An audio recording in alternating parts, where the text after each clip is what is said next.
I'm here today with Andrea Steele of Advanced Equine Studies to talk about her very exciting new video project that's just been released. So welcome, and I'm looking forward to hearing more about what's inside.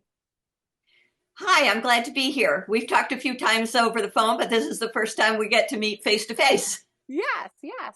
Well, tell us a little bit about your new video, Breathe Your Way to Better Riding, Part 1. Okay. We put out a DVD, and then eventually it went online for pay-per-view and download, but you're familiar with my other program called Riding with Chi. And this program kind of takes off where Riding with, it goes on further than where we go in Riding with Chi, which, by the way, is still our best-selling program. And people like it because we teach them how to breathe and connect with their horse through their body language. If you notice that we all see kids riding and they jump up on anything and they're just so perfect up there, because children are naturally diaphragmatic breathers and they have very little tension in their bodies. And the horse picks up on that right away. It's how and the horse acts differently. We all see it. It's like I remember when my stepdaughter was learning to ride, and I could put her up on a horse that, would be difficult with me at times. And they would just act like perfect gentlemen with Cecily because she was just connected to them on a different level. And I do connect with my horses at a very good level, but children just get it naturally. Mm-hmm.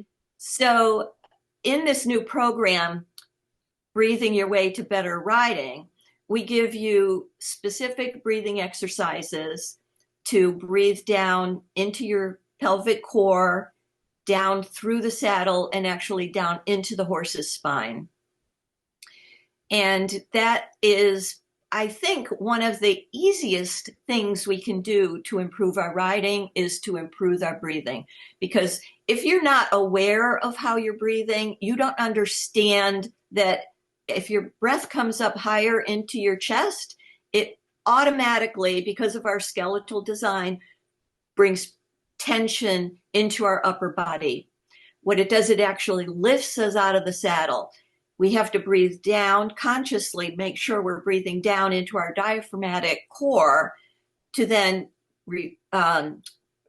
lower our center of gravity. It actually connects us to the saddle and into the horse's back. So if you're in a riding lesson and your instructor says, breathe, if you don't have the tools to breathe correctly, it's not going to help. If you continue to breathe up high, you're just going to keep getting more tension. And it happens, your breath changes over time. And it's so gradual that you don't know that it even happens. But all of a sudden, you might get in the evening and you might feel tension all across your shoulders. And that is because your center of balance has come up high. And chances are that means you're breathing high into your thoracic cavity. It's called thoracic breathing. When we want it to be low, called diaphragmatic breathing. Well, and that, in my own riding, that's something that I've struggled with for years. I know that I hold my breath when I ride, and I know that's another thing. Yeah. So tell me about the kinds of things that I'll be learning in this video as a rider to help me with that.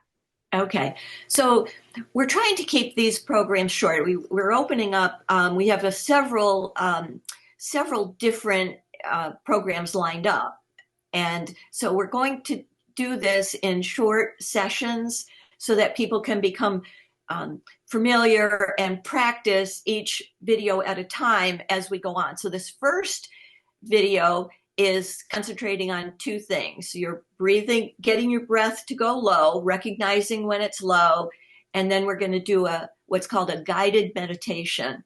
And the guided meditation, if anybody hasn't done one before, you don't need any experience with meditation. Brenda Vylanek is the professional in our video who is a horsewoman and has studied this for many years. She's a physical therapist by occupation, so this is right up her alley. And so she guides you. Her voice is going to tell you exactly what to do every minute, every second of the meditation process. And so, no, if you have experience in meditation, I actually do a lot of meditation, and I prefer a guided meditation because it keeps you focused on what you want to get out of the meditation. And there's a couple of things that we want to get out of the meditation. One is to we do the breathing exercises first, and I'll go over that in a minute. But when we get into the meditation, you're then doing the breathing exercises again during your meditation, and combining that with the relaxation that meditation brings. So it just emphasizes that. And horses live, their natural rhythm is a lot slower than ours. And that's another thing that's, a point of concern, because if we always know that we should leave our stress at the barn door. But if you don't have the tools, just like breathing, if you don't have the tools to release your stress and identify when you have stress and where it is, if you don't have the tools to fix that, then having your instructor tell you to relax, there's nothing helpful about it. Right. And a lot of riding instructors, as good as they may be to get you in the right position and all that, some of them don't have the tools to help you with breathing and relaxation. So they can shout all they want. They're not going to help you. And so you can help yourself. And in this video, we actually do the exercises and the meditation while we're sitting on a shavings bag. Okay, I put if you watch, when people are watching this, if they go on to watch the video trailer, you can see that we're sitting on shavings bags, and I covered them with fancy fabric because I have to cart them around, and I don't want shavings bags left, shavings dripping out everywhere. So, and I have little handles on them, so they look really cute. But really, you only need 2 shavings bags, depending on how tall you are. If you're very short, you only need 1. But I stack 2 of them together so that you can get astride the shavings bag and have your feet flat on the floor, grounded to the floor, yet you're in your riding position. And it doesn't matter whether you ride English or Western, whatever, you can adjust the height of the shavings bag to kind of mimic how you sit on your horse. And I think that helps. People tell me that it helps because when you're in your riding position and you're learning breathing down into the horse's spine, it's just like simple, muscle memory that you're going to remember it better being astride the shavings bag than if you were just sitting in a chair. It's just that little bit that I think makes a difference. Mm-hmm. So, the sitting on the shavings bag is even good for when you're meditating, because like I said, you're learning to relax your whole body in your riding position. So that's just something that's a little unique about the way we set up this program. Well, yeah, and if you have a horse that you're having to, if you're tight and they're tight and you're having to be mindful of what's going on there, it's hard to, so if you have that muscle memory and then you can take it into the saddle, it's a great idea. Yeah, so doing the exercises on the bags in the comfort of your own home this winter, you don't have to worry about, because well, I'm sorry, I'm jumping around here a little bit, but you don't have to worry about you're on the horse and your instructor says breathe and relax, because you got to stay with the horse and direct him, whatever. You're not focused on yourself. So when you're in the comfort of your own home or a warm tack room, you can use the shavings bags to simulate being on the horse and then bring that same posture to the horse. Mm-hmm. Mm-hmm. The breathing exercises that Patricia Norcia does in the video start out a little bit the same as what we did in Riding with Chi, but she takes it a little further, explaining how to use your breath in different movements as an aid. So you half halt your breath, you breathe in, and when you want to let the horse out for an extended trot or whatever movement, you exhale into that movement. And a lot of people really don't put that together for a long time. And I've been around instructors. I'm not an instructor, I'm just an amateur rider, but I've been in plenty of lessons, and I really didn't know a lot of how breathing and relaxation could help me better until I produced Riding with Chi, and that was like a landmark uh, event for me to have the profession, to bring those professionals together and be able to learn so much from them when you're not even on your horse, because then you go and get on your horse with a whole different mindset. Yeah. Yeah. Talk a little bit more about that light bulb that went off when you saw them working together. Well, if it it all stems back to a lot of people talk about yoga around horses and doing yoga, and it's fine. It's fine. I think though Tai Chi gets a kind of a bad rap. Is taking second fiddle to yoga. Well, I said Yoda because I had a horse named Yoda, Gotcha. but it really Tai Chi does more for me as an equestrian than yoga ever did, because Tai Chi is done in movement. The Tai Chi stance is your balanced riding position. It's the same. So when Tai Chi teaches you the slow movement, you're teaching yourself to relax and to move at the same level as your horse is going to like you to move at. And it teaches you to stay relaxed in the Tai Chi movement that, steps forward and back and twists and turns exactly how you are when you're riding the horse. Mm-hmm. So that's where I find Tai Chi better than yoga. I mean, there is some movement in yoga, but not as much as Tai Chi. And Tai Chi teaches you to ground yourself, ground your energy to the ground. So when you're in the saddle, you're grounding your energy into the horse's spine, a little bit into your stirrups, and you're feeling. Tai Chi gets you to feel energy moving through your body in motion. Mm-hmm. And the thing that was like your light bulb moment to me was about we produced Riding with Chi in 2009. Mm-hmm. And it was that time of going through that process where I was on my horse one day, just riding as normal. And I put him into a canter, and I felt, I just said release. And I felt the energy going down the rein. And I felt the energy coming back up through my seat. And it was that circular movement that you see a lot of times in diagrams. Mm-hmm. Mm-hmm. But it was that first time I felt it. I felt the energy exchanging, my energy going through the horse and coming back to me. That was a light bulb moment. Yeah. And I feel it to this day.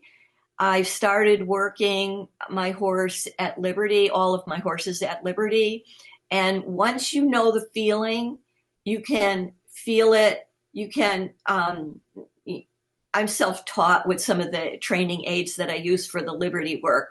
But when I put my hands up like this, you can feel the tingling of the energy between you and the horse.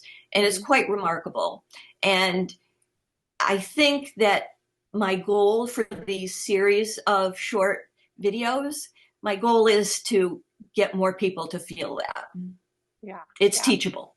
Yeah. It's That's very fantastic. teachable. Yeah. And that's so encouraging, because so many times when we talk about feel, it's so elusive and Yeah. feels like out of our reach. And so Yeah. to have some tools that can help aid in that process is really exciting.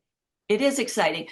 And if any of the people watching have our Riding with Chi DVD, because you've had it in your library for quite a while, and you got to watch these programs over and over because they continue to refresh things in your mind. But there's one particular Well, there's actually two particular exercises in that program. We're going to revisit them again in this series of DVDs, but there's called a rooting exercise. And David Ritchie and Mark Russell do it, where David is rooting Mark down to feel his energy going down into the ground, and then he reverses things and feels it coming back up again. But that one particular exercise, the first time I had done it myself with David Ritchie, and when we filmed Riding with Chi, Mark had never done that exercise before. We did all that clean. So the response that you get from David, Mark, and Patricia in that DVD is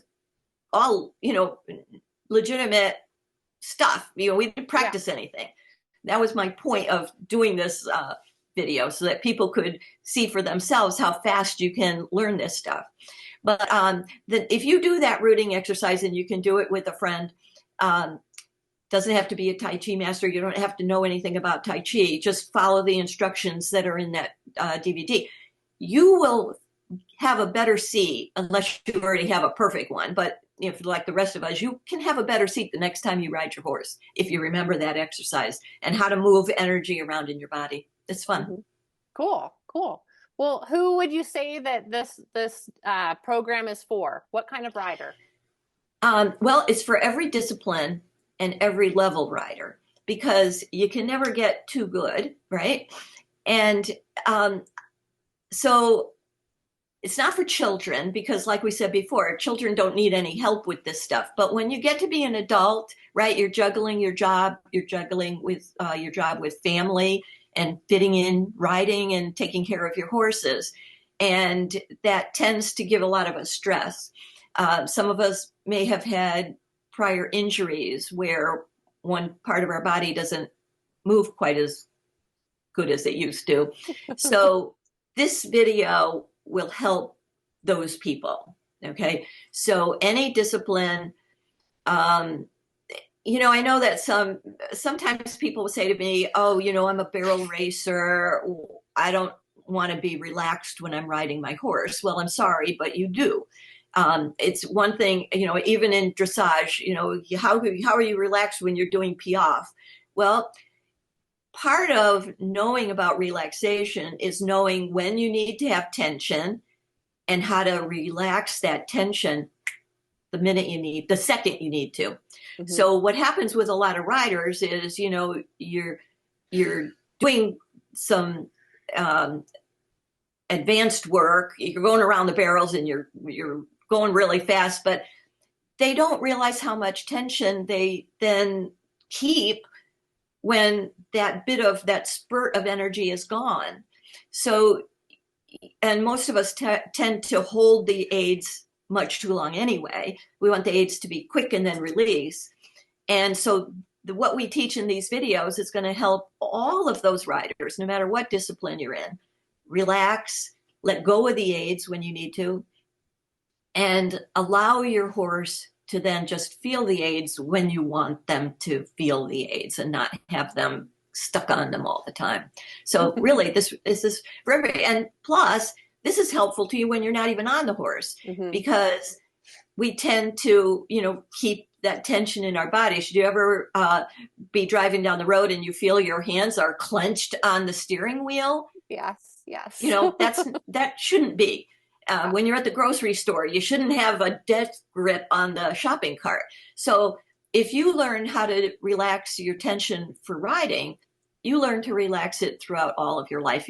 And in fact, in the video, we say, concentrate just every once in a while when you're going about your day and daily business, just say, how am I breathing? Am I breathing up high? Lower it. And pretty soon it stays low. So it's an overall health thing, as well as helping your riding, you're helping yourself.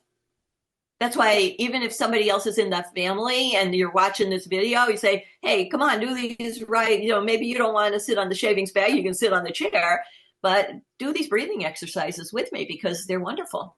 Yeah. Well, all right. I'm motivated to go stack up my shavings bags and give it a try. Yeah. But before I do that, is there any question about the program that I didn't ask you that you'd like to visit about? Well, there's only one thing that I think that people will, when they watch the trailer, you'll see that we use essential oils. Mhm. They're not necessary.